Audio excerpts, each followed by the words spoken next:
બધાના માટે સૂરજ ફાયદાકારક છે કે નહીં? બધાના માટે સૂરજ ફાયદાકારક છે, પણ ગુવેડ જો કદાચ સૂરજ ઉગ્યા પછી તો નેકરે ને તો કાગડા કોચી ખાય. કેમ કે એમને સૂરજના અજવાળામાં એમને દેખાતું નથી. એમની આંખોમાં એવું કંઈક મેલ્યું છે, એવું કે આ સૂરજનું તેજ પડે એટલે એમને દેખાય નહીં. અને અંધારું હોય ને, અંધારું એટલે ગુવેડ જ્યારે બહાર નીકળે ને, ગમે તો ચકલા બેઠા હોય ને તોય ગુવેડ રાતે પકડી લે. કેટલાય ખિસકોલા પકડી લીધો, છપાઈને બેસી ગયા તો ગુવેડો ને ખબર પડી. પકડે કે ના પકડે? એક નાત આખી એવી છે.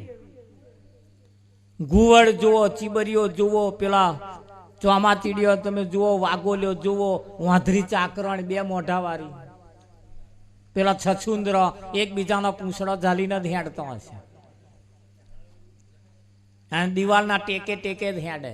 સહેજે જો હવામાં આવી જાય તો ભોગ મરી જાય, પણ દિવાલના ટેકે ટેકે હેડે, કોકના ટેકે ટેકે હેડે. એ બધું તમારે સમજી લેવાનું.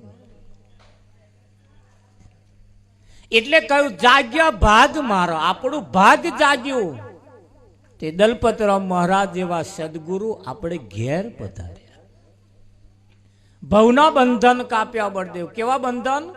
ભવના બંધન. એક બંધન નહીં, ભવે ભવના બંધન. આ ભવમાં જે જાગી જાય ને એ બધાય ભવમાં જાગી જાય. અને આ ભવમાં જો ના જાગ્યા ને તો ભવે ભવનો અંધારા રહેવા. આ શરીરનું વિસર્જન થયા પછી કદાચ પાડાનું મળ્યું તો, આખલાનું મળ્યું તો, ડોબાનું મળ્યું તો, ગધાડાનું મળ્યું, આ બધા શરીર મળશે તો રાવજી મારે શું કરશે? અને મળ્યો જ છે. શી ખાતરી તમે બળદમાં નતા? હે, આ બધામાં ફરતા ફરતા ફરતા ફરતા આયા છે. તારે શી ખાતરી બધામાં ફરતા ફરતા જ આયા છીએ? પણ સારું ફળ એના પર તાગ ના કરે. સારું ફળ ત્યારે જ આવે છે, અનેક મહેનતના અંતે સારું ફળ આવે છે.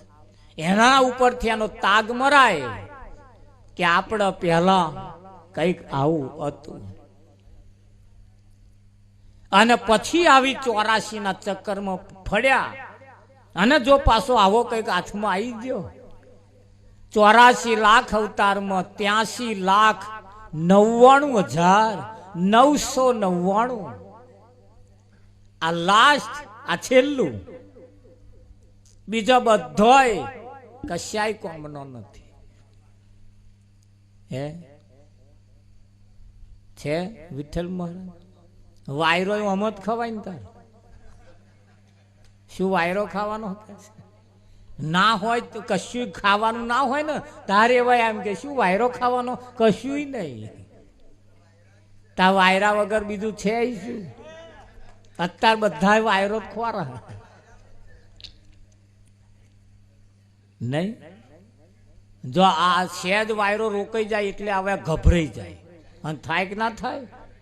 હા, અને આટલો જ મુદ્દો છે મહારાજ, આ વાયરાનો જ વાત છે.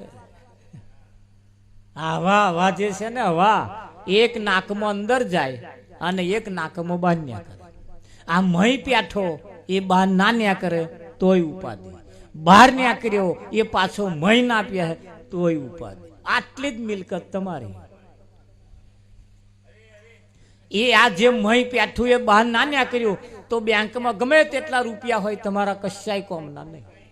અઢળક સંપત્તિ તમારી, જમીનો ગમીનો કેટલી હોય, કશાય કોમ તમારા માટે કશાય કોમની નહીં. તમારા છોકરાય તમાર કોમનો નહીં, તમારા ઘેરથી પછી તમાર કોમનો નહીં. તમે મરેલા પડ્યા હોય, લો શું કરવાનું પછી? આવા હંગરી રાખશે એમ કહું તમે? ના કાઢો, પછી કાઢો. ત્યારે એક બેનના ઘરવાળા મરી ગયા, એમને દફનાયા ને તે પછી તો આગળ જઈને વાયરો નાખે. કબર જ જાય. બોલો વાયરો નાખતા તે કોઈ ગામના કોઈ પૂછ્યું કે બોન તમને એટલો બધો પ્રેમ છે તમારા પતિ જોડ કે છે તે મરી ગયા પછી એમની કબર ઉપર વાયરો નાખો છો કે મહારાજ એવું વાયરો નહીં નાખતી તા કે અમારા સમાજમાં પરિવારમાં નિયમ છે કેવો કે આ કબર ના હુકાય ને ત્યાં સુધી બીજે ના જવાય એટલે આ કબર હુકવા હતું વાયરો નાખો ધાર ખબર પડી કે આ પેલો બાપ એમ નહીં આ કબર હુકવા બેઠા છે શું કરવા બેઠા તે હુકાય બીજે જવાય મેર આવે અમારે નિયમ છે કે હોય એમ કે કબર ના હુકાય તો સુધી બીજે જવાય હોને પ્રેમ કહેવાય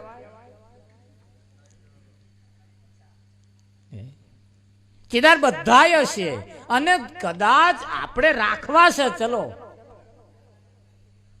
પણ રાખીને હવે કરીશું શું એક આપણે સંબંધ સોના હાથે હતો અને આજે તમને કહું આ શરીર હાથે કોઈને સંબંધ નથી સંબંધ કોના હાથે છે આજે મય ભરાયો છે ને આ શ્વાસ જે ચાલી રહ્યો છે ને એ શ્વાસ જોડે આપણે સંબંધ છે અને એની જોડે આ બધી માથાકૂટ એ જેદાર ન્યાકર્યો ને તેદાર તમે કોડી ના તેદાર તમારી કશી કિંમત નહીં હા તેદાર કોઈ કિંમત નહીં પણ અત્યારે તો શરીર હાથે બધાને સંબંધ વધારે છે હા જેદાર પેલા હાથે સંબંધ હશે ને તેદાર કોઈ નહીં વિચારે તેદાર બહુ મોડું થઈ ગયું છે તેદાર બહુ મોડું થઈ ગયું એની જ્યારે કિંમત થશે ને તેદાર બહુ મોડું થઈ ગયું છે શ્વાસ જે ચાલી રહ્યો છે દરેકને પોતાના શ્વાસ સાથે મતલબ છે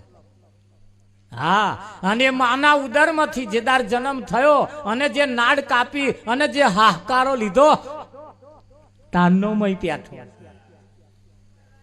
કે નહીં પેઠો માના ઉદરમાં હતા તો સુધી માના હાથી આપણે જીવતા હતા અને માના ઉદરમાંથી જ્યારે બહાર નીકળ્યા એટલે તરત આપણે પ્રાઇવેટ હાહ લેવાનો ચાલુ કર્યો અને એટલે કે હું અહીં ને તું તઈ ધાનો હું મોડ્યા છે મને હવે પ્રાઇવેટ લીધા ને અત્યાર લગી તો માના હાહે જીવતો હતો હવે પ્રાઇવેટ લેવાના ચાલુ કર્યા